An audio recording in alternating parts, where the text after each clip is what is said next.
Welcome back to Banjo-Kazooie with Major Monotone. Hello. We got a lot of stuff in this room. Yeah. This is like the point where the lair kind of starts to really open up. Yeah, it's pretty cool. I like the lair. It's a great hub world. Yeah, it's really confusing to navigate at first, but once you kind of get the hang of it. It's confusing to navigate. Like, I've played this game a lot, and there are areas of the lair that still kind of confuse me. Yeah. But there's a bunch of stuff. I can never remember how to get to Freezing Peak. That's the thing. That's one of the easy ones. That's yeah. That's one. Oh yeah, that's really near Mad Monster Mansion, isn't it? Yeah, it's a really obvious tunnel. Anyway, we got a ding pot. Yep, we got these cauldrons dotted around the place that will give us shortcuts. There was the shock jump pad over there, and Brentilda over here. Hooray! I missed her in Tui. Well, was there really any need for her in Tui? No, I guess not. Well, they introduced her other sisters, so I feel like, you know, maybe she could have been in the game. No. Tui had a lot of missteps. I still like it better than this game, I'm gonna be totally honest. But yeah, I mean, it's still not a good game. And there are a lot of things Kazooie do better. But anyway, Brentilda's role is to spill Grunty's secrets that we'll need for later. Yeah. And one of the things I actually didn't know, watching the Awesome Games Done Quick speedrun of this game this year, was that these are actually randomized. Yeah, they are. It's pretty. Yeah, so you can't look these up on GameFAQs or that kind of thing. You actually have to look for and find Brentilda and actually remember the stuff she says. Yeah. Which I'm probably not going to do, but Alright, time to unlock the best world. The second one. well, it's definitely the second world. Yeah. It is probably my favorite. It's a lot of fun. It's a really cool level, and the theme song is already in my head. So It has a lot of cool things, and it's kind of a... There's kind of a Mario 64 thing, and there's a lot of things in this level that are only in this level. yeah. It's like a lot of stuff that doesn't get recycled. It's just a pretty neat level. And a few other... It's where a really interesting thing is that we'll see. Oh, I remember you mentioned this on Twitter. Yes, I did Excited mention to it see on in Twitter, and I video. still don't know how it's there.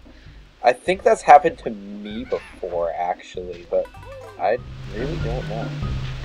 We'll get to that, I guess. Yeah. Well, partially get to it. There's way too much behind that to explain in one video. Yeah. But before we go there, I wanted You gotta go. to come down here.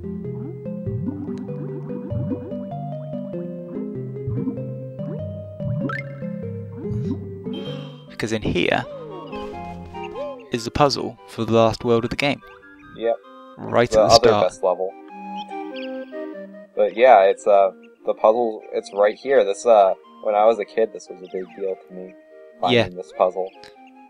Me and my friends, because we kind of had a communal save file, we always used to refer to that as the fake puzzle.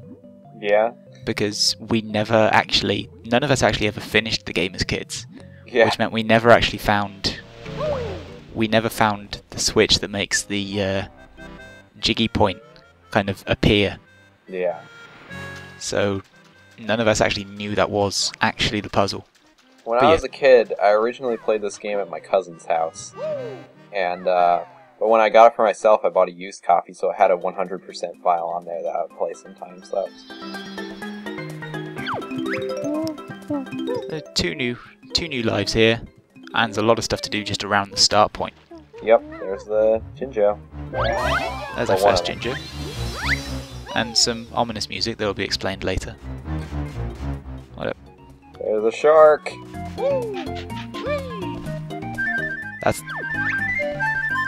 And another new collectible.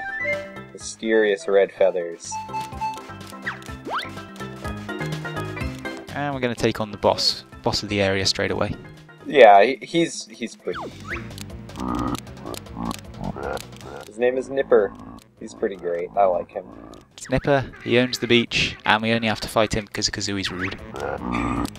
Just like about maybe 2/3 of the bosses in the series. Yeah. It's like the bosses are willing to help us until Kazooie insults them, basically. Yeah. Yeah, Kazooie makes the game a lot harder than it really should have been. Well, I wouldn't say harder, especially not with regards to this guy. No, this guy's pretty pathetic.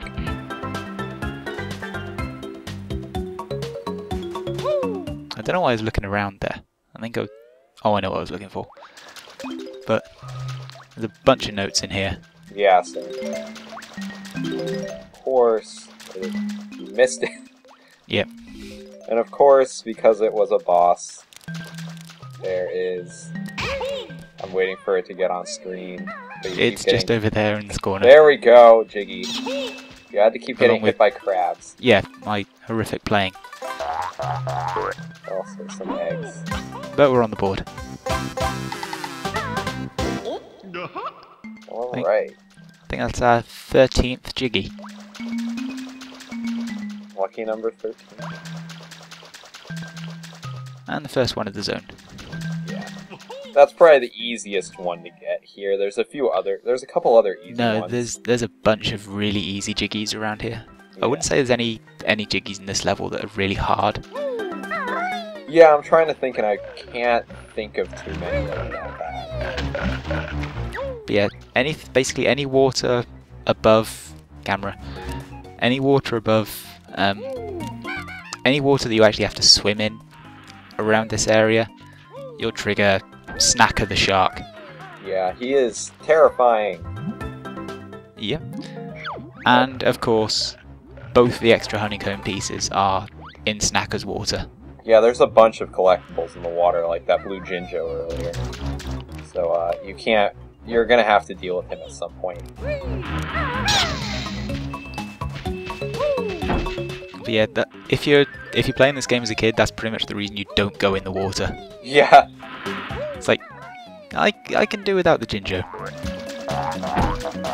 And there's a bunch of stuff in these. Are kind of annoying because if you don't jump in them correctly, they will hurt you. Yeah, they have really weird collision detection. Yeah. And these mines all come towards you if you're on the surface. Yeah, very slowly. Yeah, so they're not really any kind of threat. And there's no Mumbo Hut in this level, but there's a bunch of Mumbo tokens around that we're going to need later on. Aren't there actually more Mumbo tokens in the game than you need? I think almost certainly, because... Which is good. It's very good, yeah, but there's a bunch of like Mumbo tokens can be hidden very easily. Yeah. And I think it would just be even by rare standards a giant dick move to have it so. Yeah, maybe if this was Donkey Kong 64 they would have done that. Yeah. But you know, at this point rare aren't quite at that level yet. No. And that's one of those Jinjos that just kind of relies on you being a kid playing and you're just going to climb the pole. Yeah, I mean, if you see a pole, you're gonna climb it. Hooray! And finally get flying.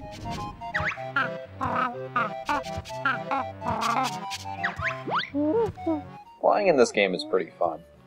I recall it controlling pretty well. It controls really well. Much better than the swimming. I think the swimming controls fine until you actually have to do anything precise with it. I only have 3 words for you in response to that. Rusty Bucket Bay. Yeah, but that's a level with its own issues. Yeah, no. We'll get to that. We'll get to that, and I can't wait for that. This is Captain Blubber. He's pretty great. I love him a lot. He's an idiot, and he talks by belching. Just like a significant chunk of characters in the Banjo series. Yeah, it kind of lends credence to the idea that Rare just voiced all these characters themselves. Because I can totally see someone from the area Rare is from just belching, just sat in a voice recording booth, just doing as many different belches as they can. Yeah. That's how we do in the South. Yeah. I guess we have to collect 4 pieces of gold. Yeah, we have to collect Blubber's gold. It's only 2 pieces. Oh, I thought it was 2 in this one and 2 in another. No, there's 1 in each side. Oh, which is where I get my Blubber's an idiot theory from, because the gold is in his ship. It's like he hasn't lost the gold. The gold is still on your property. Doesn't he say like he can't swim or something? I think he does, yeah. But we can swim. Just about. And of course there's notes in here as well, so it's not really an area you can skip. That's one of the things that I like that they changed in 2E, is notes are collected in groups of 5. I don't remember much about how notes worked in 2E. Yeah, basically there were still 100 per level, but they were collected in groups of 5, so there were like 20 nests of notes.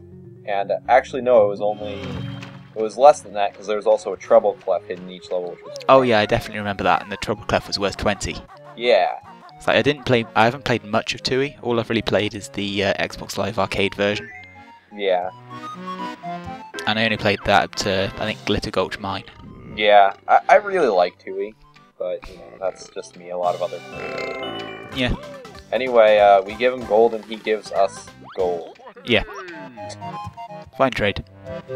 And he's off to spend.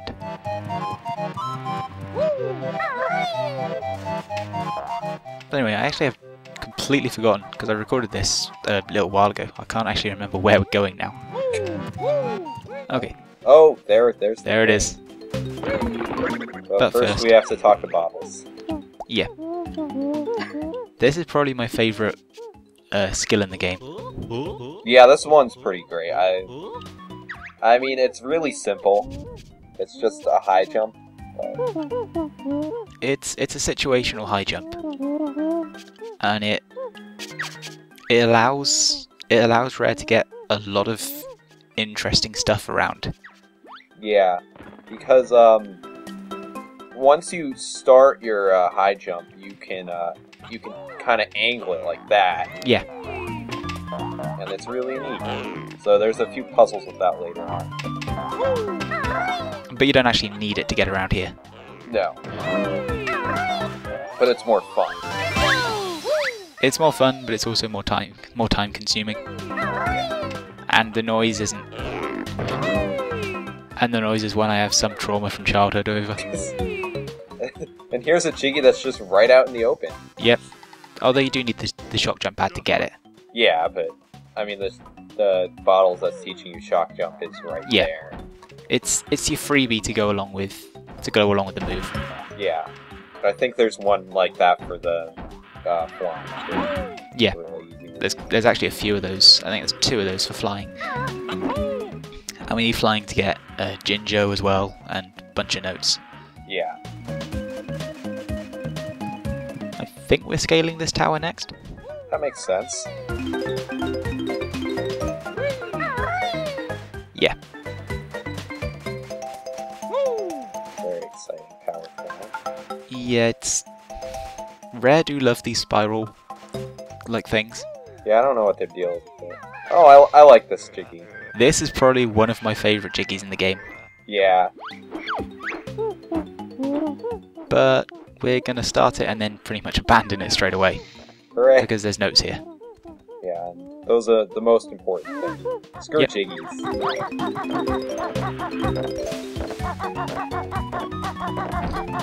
It's like, I don't know what the most optimal way of going about this level is, but this definitely isn't it. Yeah. It's a level that's very well set out in that you can kind of do a circuit and get everything. Yeah. But it's a really well designed level. Oh yeah. Like, it looks great. It's laid out really well. Everything feels very natural in this level. Yeah. There's another one of these pools here, but the last one had a Mumbo token. This one has a Jiggy. Yeah, just, you know, just because. Yeah, just, once again, just laying out there in the open. 2E has a lot less of those, I think. And I don't know if that's necessarily. I think early in the game, I don't mind it so much, just having Jiggies laying out in the open. Yeah. Yeah, this is the treasure hunt, and the basic idea is we hit an X, an arrow pops up pointing us to the next X. Yep. We'll do that for a while. Yeah, it's a really nice idea, although it does drag out maybe a little bit longer than it really has to. Yeah, but it's still pretty fun, and it gets you introduced to the flying mechanic. Yeah. Because one of the big things about flying is to kind of get an aerial view of the location. So, this is kind of teaching you about that. And now we're getting sidetracked again to go and find notes. Yeah. Out of curiosity, are you playing the N64 version or the Xbox Live? This is the N64 version. Okay, so your notes are not going to save if you die. No. That was a good change, I thought, in the Xbox Live. I don't know whether it was a good change or not, because, yeah, the note score idea was really annoying. Yeah. But on the other hand, losing your notes actually gave a lot of jeopardy, and it felt like there was an actual real punishment for dying. Yeah, that's fair. It's like when you remove what is really the only punishment for dying, you kind of lose any sense of jeopardy from the game. Yeah. Like how you're trying to get over there really quickly and you just fell. Yeah. I'd laugh at that if I didn't do that constantly while playing this game.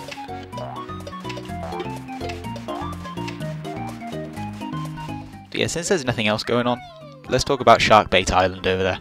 Yeah, let's talk about Sharkbait Island. I actually don't know how it's risen. It's like, I missed the Mumbo token. Oh, I actually don't know how it's risen, because according to someone I was talking to on Twitter, it's not supposed to be possible to rise it on the N64 version. Well, no, it is possible to rise on N64. Yeah, but it's a cheat code that I don't remember ever entering. Yeah, is the thing. It's a cheat code. I probably knew it at one point off the top of my head. I don't know. I think it's from the sea it rises to reveal more secret prizes. Yeah. Yeah, this is the end of the treasure hunt. Bust him open. Yep, bust him open and get it. We'll talk more about Sharkbait later, because we will actually be going in there. Will we? Yes. Well, there's a Mumbo thing. I can't raise Sharkbait Island and then not show off the interior. Such as it is. Yeah. Needless to say, Sharkbait Island is one of the components of one of the biggest video game disappointments in history. Oh yeah. It's like...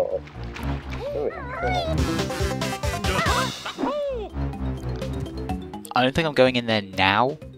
I was over here looking for something else.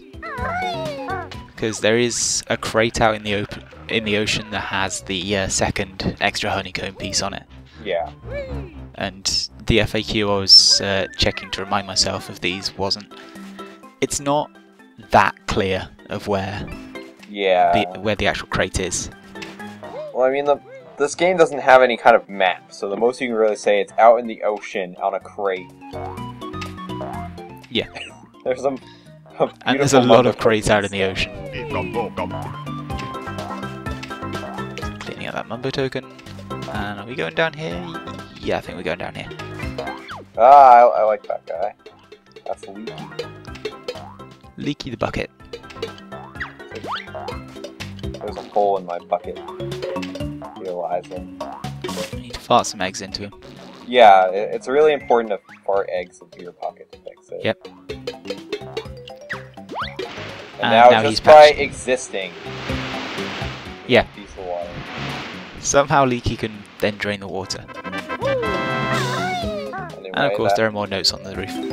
Yeah. This is is the sandcastle. This is possibly one of the most iconic areas of the entire game. Yeah, the sandcastle, filled with various posters of varying quality. Here you'll fight the boss, Nido King. Is Nido King really the boss of the sandcastle? No, but I mean, if I had to fight somebody who posted in the sandcastle, it might be him. Hi, Nido King. There are far worse posters in the sandcastle. I mean, I haven't read the sandcastle in ages. I go into the sandcastle when I see someone post a link to a terrible post, which happens most days. Pretty often. Usually, you know, I'm not going to talk about what posters in the sandcastle I think are the worst. Oh, please. I don't think that would be fair. But I will say Cheese, because he's banned now, so screw him. Oh yeah. Yeah, in case it wasn't obvious, we were spelling out Banjo-Kazooie on the floor, because we never actually explained that. Yeah. We got a little sidetracked. Sidetracked by another sandcastle. Yeah, but anyway, the sandcastle you can enter cheat codes, but we're not going to do that yet. So. Not yet. That's probably something that's going to be left until right at the very end. Yeah. It'll be like the last mopping up extras bit.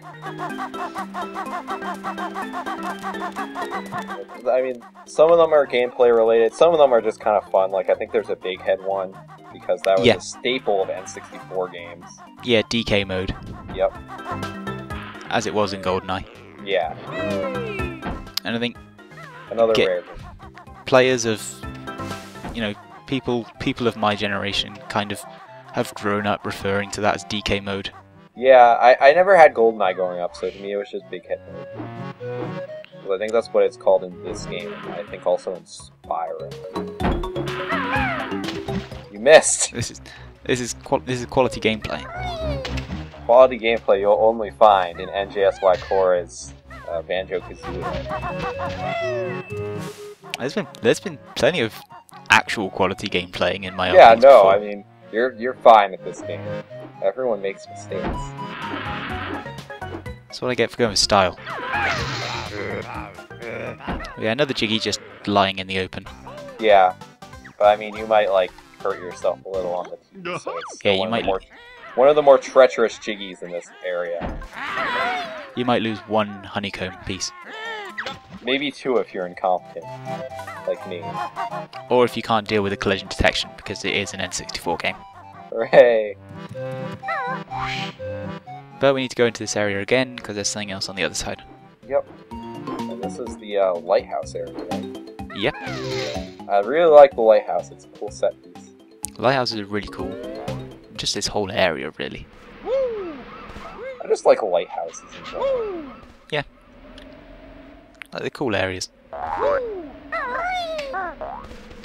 There's a bunch of trees dotted around. I remember there being notes in one of them, but there actually isn't. It's just eggs. Nope. Apart from that one, which has a ginger. Yep, and that's our last ginger. Yep.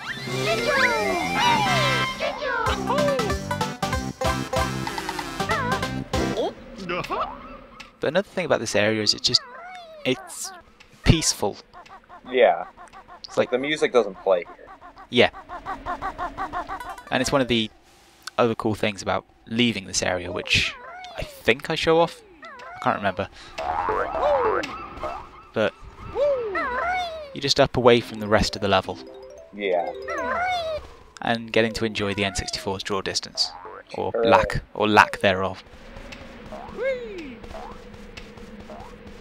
And the grunty switch is up here too. Yay. And that shoots a cheeky out of a cannon. Yep. Which is pretty awesome. Don't have to do any shenanigans to get it, unlike in Mumbo's Mountain, but we'll be getting that afterwards, and the last 5 notes of the level are up here. Yep. You did it. 100 notes, there's a Jiggy on top of the lighthouse as well. 8th Jiggy of the level.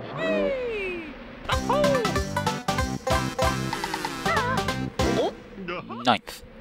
9th, okay. So we're almost one, done. One more, and I can't for the life of me remember what it is. I'm not quite sure. You've gotten all the ones that I remember. But I'm... Yeah, this... And I was kind of confused too, then I remembered... Oh yeah. Oh yeah, this one, okay. We've gone through all of Snacker's phrases now, so... Yeah. Yeah, he has like 5 phrases that he cycles through. Yeah. After a while, I just stopped going through them. Oh yeah, you can't grab on the ledges in this game. I forgot about that. Nope. That was a 2E thing. Alright, that's every Jiggy in Trove Cove. That's everything. Well, except that one honeycomb. Yeah, we still need that honeycomb piece, and we're going to go in Sharkbait Island as well. Yeah. Fun exploration.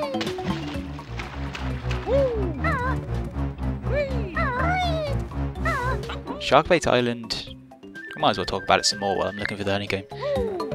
It was a thing, me and my friends, you know, we didn't really have the whole my uncle worked at Nintendo thing Yeah. in the UK. Yeah, So, because it was a lot less probable. But did you have my uncle works at Rare? we didn't have my uncle works at Rare because we all knew where Rare was, is the thing. Yeah. And we all knew whose uncles lived near there. Rare, for those who are interested, is, or was, I don't know about now, but they were based in Twycross, which I think is near Birmingham. Wow. Which is fairly close to where I live here in the Midlands. Yeah, I was like, Twycross, I've never heard. The UK, to me, just has a bunch of cities that all sound vaguely similar. Yeah. And then, I mean, I know, like, the major metro areas, because I'm a geographer. Weird if I did. Yeah, we just thought Sharkbait Island was like something the devs put in there to like trick you. Yeah. Because, you know, you see something out in the water, you go over to investigate it, and it's just a signpost that says Sharkbait Island, and then you get chomped by Snacker. And you're like, well... And then it appears in the credits, and you're like, what? Yep, it seems like something Rare would do. But here we are inside. So I'll explain for those very few who would be unaware. This is basically an idea that was termed stop and swap. And it's designed as kind of a link up between Banjo-Kazooie and Banjo-Tooie. The idea being that while you're playing Banjo-Tooie, you would come across an area where you would need a certain item or a certain skill, and you could stop the game and swap out the cartridges for Banjo-Kazooie and get a skill from this game that would then allow you to progress in Tooie or get extra items or whatever.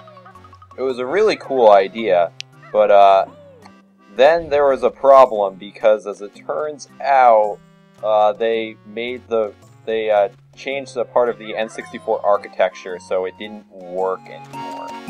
Previously, the Nintendo 64 would store information from the cartridge that you just took out for, I think, 30 seconds or something like that.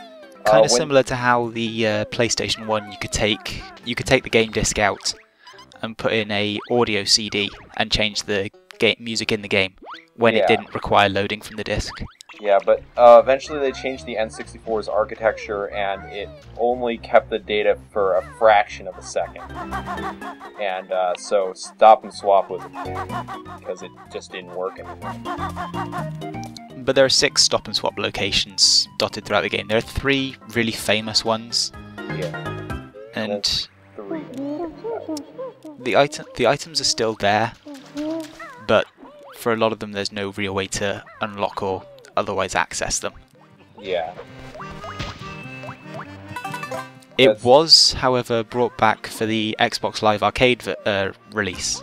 Yeah, and some items from Swap and Swap do still appear in Banjo-Tooie, like the infamous ice key and the blue, the magenta and blue eggs.